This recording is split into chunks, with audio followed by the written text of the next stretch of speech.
Student, today I am going to discuss a very important topic, and that is the anticoagulant. So there are many other drugs. इसके अलावा बहुत सारी और भी drugs हैं जो एज ए एंटीकोगुलेंट, जो एज ए हीमोस्टैटिक डिसऑर्डर्स में करती है। हीमोस्टैटिक डिसऑर्डर का मेनली मतलब ये है ब्लड डिसऑर्डर्स, जो ब्लड या क्लॉटिंग मैकेनिज़्म या ब्लड ज़्यादा हो जाए, यानी या क्लॉट्स बनना शुरू हो जाए या ब्लीडिंग वाले। तो दोनों सूरतों में डिफरेंट ड्रग्स आई हुई हैं। तो सबसे पहले हम एंटीकोगुलेंट्स पढ़ते हैं। एंटीकोगुलेंट्स का मतलब ये है कि वो ड्रग्स जो कोआगुलेशन को रोकें। तो इसमें सबसे पहले है हेपेरिन। तो हेपेरिन हमारे पास नेचुरली भी अकरिंग है, हमारे बॉडी के अंदर हेपेरिन होता है। हेपेरिन एक जो से हमारी ब्लड को हमेशा क्लॉट करने से बचाता है। तो सिंथेटिकली भी साइंसदानों ने हेपेरिन बना लिया है। तो हेपेरिन एक पॉलीमर मिक्सचर है जिसे सल्फेटेड म्यूकोपॉलीसेक्राइड कहते हैं। कमर्शियली हेपेरिन में 8 से 15 रिपीट ये इसी के डी ग्लाइकोमाइंस आइडोयूरिक एसिड और डी ग्लाइक्सोमाइन डी यूरिक एसिड, ये दो फॉर्म्स हैं, इनमें पाया जाता है। नेगेटिव चार्ज होता है इस पर, ठीक है। लो मालिकुलर वेट पाए जाते हैं इसमें, लो मालिकुलर वेट भी अवेलेबल है। एनॉक्साप्रिन है, ये कार्डियोलॉजी में हमारे पास भी होती है, बहुत इफेक्टिव है। जितने भी हार्ट अटैक्स हैं या एंजाइना है, इनमें यही यूज़ हो रही होती है, ठीक है। तो नॉर्मली हेपेरिन, जैसे मैंने कहा, ये हमारे लंग्स, इंटेस्टाइन और लिवर में भी प्रोड्यूस हो रही होती है।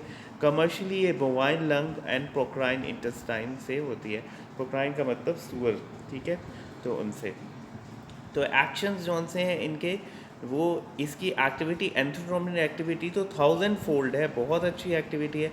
असल में ये होता क्या है, मैंने फर्स्ट ईयर में भी पढ़ाया था, जो क्लॉटिंग फैक्टर्स हैं उनको इनहिबिट कर लेता है। जो हेपेरिन है ये नंबर 2, 8, 10A और 9A, ठीक है, इनको सारों को ब्लॉक कर देता है। जब इन फैक्टर्स को ब्लॉक कर देता है तो आगे क्लॉट बनने ही नहीं देता, ठीक है। तो हेपेरिन जो एंटीथ्रोम्बिन, जैसे मैंने बताया, तो ये जो ही ये क्लॉटिंग फैक्टर्स को इनएक्टिवेट कर देता है और हेपेरिन रिलीज हो जाता है, ठीक है।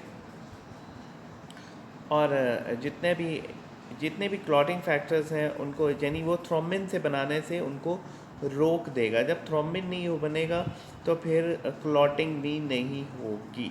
इसके अलावा लो मालिकुलर हेपेरिन्स हैं, वो वी एंडोथ्रोम्बिन पाथवे एक्ट करके वो भी ये इसी फैक्टर 10A को ही करते हैं।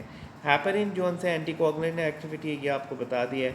इसके अलावा हेपेरिन जोन से है एक मालिक्यूल रिलीज़ करता है जिसे लाइपोप्रोटीन लाइपेस कहते हैं, वास्कुलर बेड से, जो कि पोस्ट प्रेंडियल लाइपोप्रोटीन को भी प्लाज्मा से रिलीज़ करवाता है। तो लाइपोप्रोटीन भी मेनली बाद में जोन से एज ए फैट की सूरत में जमा हो सकती हैं।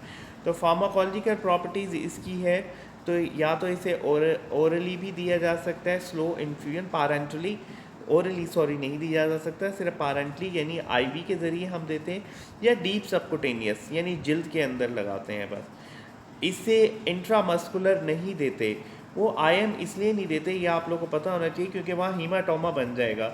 हीमाटोमा यानी कलेक्शन ऑफ ब्लड बन जाएगा, ठीक है। तो इसकी हाफ लाइफ जौन सी होती है वो डोज डिपेंडेंट होती है, ठीक है।